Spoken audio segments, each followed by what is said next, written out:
Петрово вика се Райна Попгеоргиева. Номер 10. Райна Попгеоргиева Фотекова-Дипчева е родена на 20 април 1857 г. в Панагюрище. Майка й се е наричала Нона, а баща е Георги. Когато е била на 7 годинки, Райна започва учение при калугерката в Панагюрище. Момиченцето показва голяма дарба в науката, започва да чете и стига по-възрастните си другари. Там тя се е изучила на шеф и кройка, а по-късно завършила и Търновската гимназия с отличие. Номер 9. Славата е на изкусна бродирчарка достигнала до Георги Бенковски. Когато я е извикал на тайно събрание и наредил да ушие знамето, Райна навела глава и казала: "Не съм питала, татко. Ще те затворя тук и ако не го ушиеш, ще те убия", заплашил я воеводата и развил пред нея плата и шевиците. Номер 8.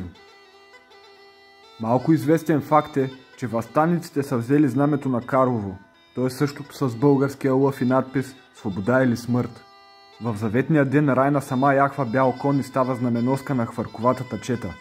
От тук започват нещастията в семейството на героичната българка, които при всички режими застигат потомството й. Номер 7. След погрома на въстанието Райна пристига до бащината си къща, а свещеник Георги Фотеков излиза да умилостиви турците да пощадят семейството. Един турчин се цели в него. Децата гледат през прозореца. Пушката пуква и свещеникът пада мъртъв. Майката Нона, Райна и братчето й се спускат през тайна врата при съседите, стигат до двор пълен с жени и деца, повечето от селата. Една от тях тича при Райна и вика: "Бягай, турците те дирят, войници претърсват." Райна измолва от селенките дрехи. Преоблечена, намазва се лицето с сажди и така се промъква между турците. Скрива се в тайно място, където с сух хляб и вода прекарва 25 дни. После я залавят и измъчват из тъмниците и след унизително разкарване с вързани ръце по улиците, където я замерят с яйца и камъни, докато пада в безсъзнание, понеже не може да ходи, я натоварват на тарга заедно с майка й и я откарват в Зандана в Пазарджик. Бейове, следователи и съдии, чули, че народът я нарича Райна княгиня и се смеят и питат: "Ти българска царица ли си? Защо уши знамето?" Райна, убита от слабост и мъка, отговаря: "Аз съм скромна учителка.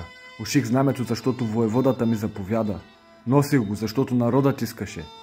От бесилото я измъкват чуждите дипломати. Няколко европейски вестникари научили за теглото й и я намират примряла. Номер 6. След намесата на външни консули преоблечена, Райна заминава за Цариград и оттам с фалшиви документи се качва на кораба за Русия. Женското благотворително дружество в Москва я настанява в девическо училище през есента на 1876 година. Тя е едва 20 годишна, но става настойник на спасените деца от Панагюрище. И пак според нейния си нрав избира странната специалност акушерство. Причините: най-кратко следване, най-бързо ще се върне в родината. Без да подозира, че след като мечтата й се сбъдва да види свободна България, теглилката й тепърва ще започва. Номер 5. Залавя се за учителство и е назначена за началница на Търновски девически пансион с заплата 125 франка, но също преподава ботаника, българска история и ръкоделие. През юли 1882 г. се омъжва за Васил Дипчев, панагюрския кмет, бивш учител и въстаник от Брацигово. Кариерата й с учителството приключва. Райна княгиня се превръща в къщовница на своя съпруг. Номер 4.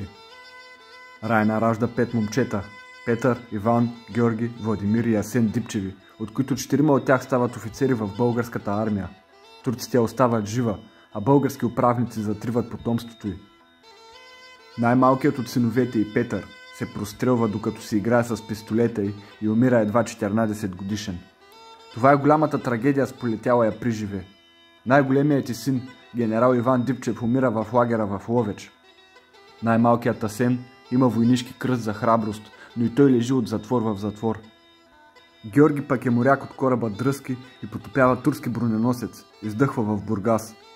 Владимир е бил директор на ученическите кина в София. На 10 октомври 1944 г. излиза на работа и безследно изчезва. Внукът на Райна княгиня сега живее в скромен апартамент в квартал Банишора. От балкона насреща се вижда къщата, в която е живяла и починала знаменитата му баба. Той се ражда 7 години след нейната смърт. Не помни и дядо си Васил Дипчев, макар че носи точно неговото име. Номер 3. Райна остава вдовица през 1898 година с 4 малки деца на ръце. Била е на 42 години, но болна от костна туберкулоза, в последствие от влагата в затвора. Работи като акушерка в Орландовци. В последните си дни дръската някога красавица живеела в мизерия. Куцукаща, с фенерче и бастун, обикаляла да изражда децата на дипломатите. Номер 2. Къщата построила с събрани пари през 1909 година на парцел, дарен от поборници. Гордо пренебрегвала поканата на Фердинанд да се настани в двореца му и предпочела да остане при сираците, за които се грижила до край. Така изгубила благоволение и вместо да се моли за средства, осиновила и сирачето Евгения. Номер 1. Българската княгиня умира в обкръжението на децата си през 1918 година. Майка и Нона преживява всичко и почива 4 години след дъщеря си.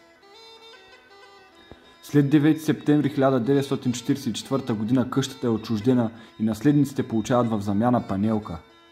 На олющената фасада от към улица Софроний Врачански 119 сега стои паметна плоча. Общината така и не направила музей на героинята в София. Сега не се знае кой точно живее вътре, вероятно случайни хора, които не се задържат дълго. По-благородно би било да я превърнат в пансион и да приютяват бездомници, казват потомците. 2 десетилетия след нейната кончина, през 1935 година, софийските общинари назовават квартала в нейното име. Царът обаче не желая да има други княгини. Ето днес кварталът носи италианското име на някой си италиански каменоделец Орландо, който се подвизавал наоколо. От внуците живи са още дъщерите на най-големия от синовете на Райна, генерал Иван Дипчев, Стефанка и Камелия. И двете са с добро образование и знаят езици. Един от многото правнуци, Костадин Дипчев, пак от клона на генерала, продава ластици, бои, чорапи и стелки за обувки на пазара в Красно село. Цялата тази информация е събрана от рода на Райна княгиня. Благодаря.